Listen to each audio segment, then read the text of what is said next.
Hello, folks. This is Dr. DeValley, and this lecture I call the layer cake theory of culture. If you imagine human culture as a three-layer cake sitting on a plate, where the plate is the natural environment, and the three layers of the cake are key aspects of human society, you'll kind of get the image. We'll go through it a little more in a bit.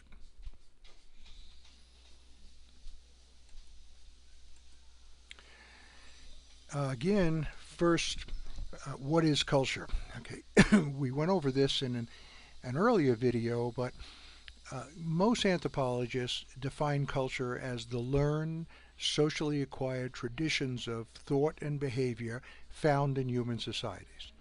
It is a socially acquired lifestyle that includes patterned, repetitive ways of thinking, feeling, and acting. Okay, in other words, the attributes are that it's learned, it's shared by you and other members of your society, and culture also generates behavior, what it considers appropriate behavior in the appropriate context, and also culture interprets experience for its members.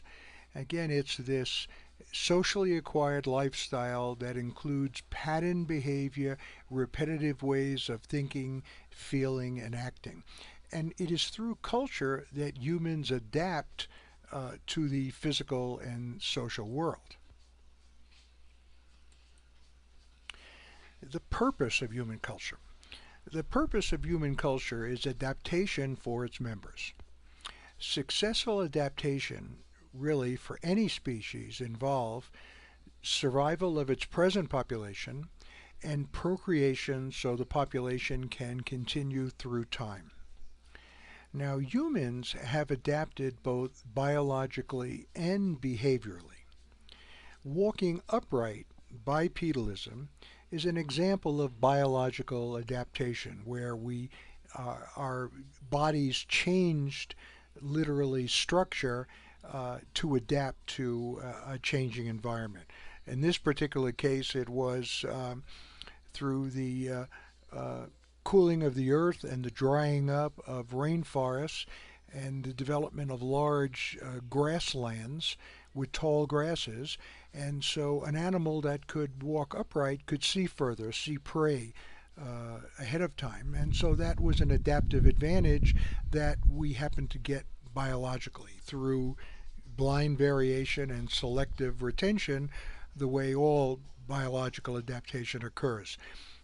Blind variation is that there just happened to be a couple that produced a little kink in their genes, and it was easier for them to stand on two legs rather than on four, and their offspring survived, and so they reproduced at greater rates, and offspring that they produce were like themselves, and over time the genes of the population changed. Okay. Now, culture, on the other hand, is an example of behavioral adaptation. Now, there's a big advantage to behavioral adaptation because culture is learned. It also, if need be, can be unlearned. It's difficult to unlearn anything, as you know, but it is possible. So let's say, for an example, take the giraffe. The giraffe has evolved a long neck so it could reach the bottom of taller trees, and giraffes live in grasslands where there are few trees, and its long neck allows it to, one, see predators far away, and two, reach up to the die out, as many species have in the past. But culture is an example of where we can learn a behavior in a new situation and then unlearn it in a different situation where it no longer applies. Okay. So, for example, an immigrant may come from a country, an immigrant to the United States may come from a culture where it's okay to beat your wife. In other words, if you're angry at your wife and your wife does something wrong, it's okay to physically punish her. No problem. Now that person immigrates to the United States or to Western Europe or many other cultures where that behavior is not appropriate. In other words, it's not only not appropriate, but it's illegal to beat your wife in the United States. And if you do so, you could end up going to jail. So here a person has grown up in a culture and learned a behavior that is socially acceptable, like wife beating, but finds themselves in a different environment where wife beating is no longer socially acceptable and has the ability to de-learn that behavior. In other words, to learn not to beat your wife and instead to talk to her. That's an example of cultural adaptation through learned behavior, which is culture. And that's what makes us really different from other creatures. Okay. Now, the advantages of biological or cultural versus biological adaptation are something I've mentioned some of them. Over time, humans have relied more on a cultural adaptation over biological changes. In other words, for the last million years, we have been pretty much the same physiologically. Our brains have increased and our intelligence has increased, but the rest of our bodies have remained pretty much the same. Uh, we've undergone many changes, but these have been more in terms of behavior, in terms of human culture. And again, culture is learned, and thus it has the advantage of being possible to unlearn when it's necessary. And thirdly, this is a great advantage over biological or genetic change that has allowed humans to occupy and dominate every ecosystem on Earth. We can live in the Arctic because we've learned how to make and use clothing. We can live in the desert because we've learned how to make and use shelter to keep us from the sun. And, we're learning to live on the moon and in space. And who knows, in future generations, we'll be living on Mars. In other words, it's because of culture that we can do these things. Okay, now what is the layer cake theory of culture?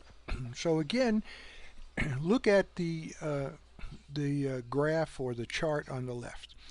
There is the plate of the layer cake, okay, the blue bar. Now that includes the natural and social environment of a society. The natural environment is where they live. It's the actual physical ecosystem. And the social environment are the neighboring cultures that are around them. For example, you cannot grow bananas on Long Island because Long Island doesn't have the proper climate for growing bananas. So we could make hothouses, but we could not produce them as economically efficient as they could, say, in Central America. So the natural environment provides a structure that the human culture has to learn to adapt to. And so is the social environment. For example, bordering the United States to the north is Canada. Uh, if you look at Canada, most of their cities and most of the population are very close to the North American border because there's a great deal of economic interdependence. Uh, uh, the American economic system is much greater, much more powerful, and so it is an advantage for Canadians to be able to be friendly and interact with the American economic system.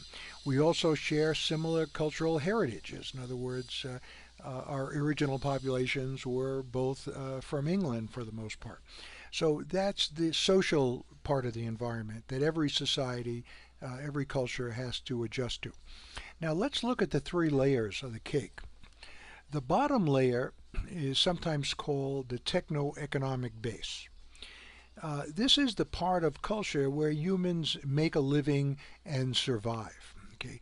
It includes what are called the energetic and economic relations the society has. In other words, how energy is harnessed, processed, and distributed to members of the society. In other words, Harnessing energy, we have to, for example, for heat, we live in a climate that needs heat in certain times of the year. So one of the energy sources we use is oil. So we have to know how to harness oil, how to process it so we can use it, and how to distribute it to members of the culture who do not directly harness oil. So this is the techno-economic base that every culture has. Simple hunter-gatherer bands, the techno-economic base is rather simple. Complex cultures like ours, it's very complex. Um, Now the second layer of the cake is the social structure. This is the part of culture where humans are organized and taught how to function in the lower part, in the base. How to work together, how to get along. Now, the social structure includes customs and institutions by which people in the society are organized. For example, family structure, kinship groups, sodalities, which are like membership in groups that for a common purpose, institutions, child training practices, institutions, for example, like schools, okay, child training practices. These are the ways individuals are raised, enculturated, and taught what are the culturally acceptable rules of behavior and ways of thinking, stuff like that. Now, the third layer of the cake, the top layer, is referred to as the ideology of a culture. Sometimes uh, uh, these three layers, the techno-economic layer is maybe called the base, the social structure is called a structure, and the ideology is called the superstructure. But whatever you want to call them, cultures have these three areas. Now, in the ideology layer of the cake, that includes the belief systems, religion, values, modal personality, etc.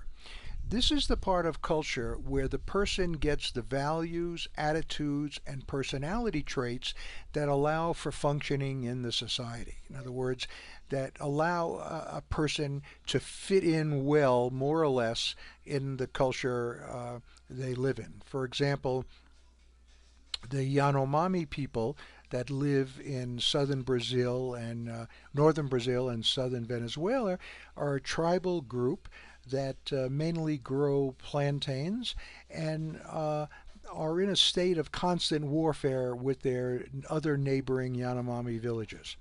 So an ideal Yanomami man is one who fights at the drop of a hat, carries his weapons, is aggressive, is not afraid of danger, and that's the way he settles problems is by picking up an axe. Okay. Now, if a Yanomami man was transferred to our society, he would end up in jail or on Rikers Island pretty quickly because that kind of behavior is considered dysfunctional. It's not socially tolerated in our culture. So it's in the ideology section. For example, Yanomamo males are raised to be aggressive. In other words, when they hit their parents or yell at their parents or strike their parents with a stick, they're praised. In other words, that's considered good behavior. Where in our culture, if a child was to do that, a boy was to hit his mother or his father, that would be considered very poor behavior and the child would be punished. And gradually would be learned that he would learn that he would have to control his emotional feelings, his emotional outburst. He could not vent his aggression at will. That is what the ideological sphere of a culture does. It prepares the person to fit in to the society. The social structure helps organize the person so they could work with the bottom techno-economic base is through which the culture survives. Now, a society exists in place and time. Its environment contains physical possibilities and limits. Like I said, you can't grow bananas in New York. Okay. Now, the interaction is also dynamic. I show these arrows here, but they're not only going one way. The ideology influences social structure, influences techno-economic base, and vice versa. So this process works both ways. It's a dynamic one. The three women, as a young woman doing field work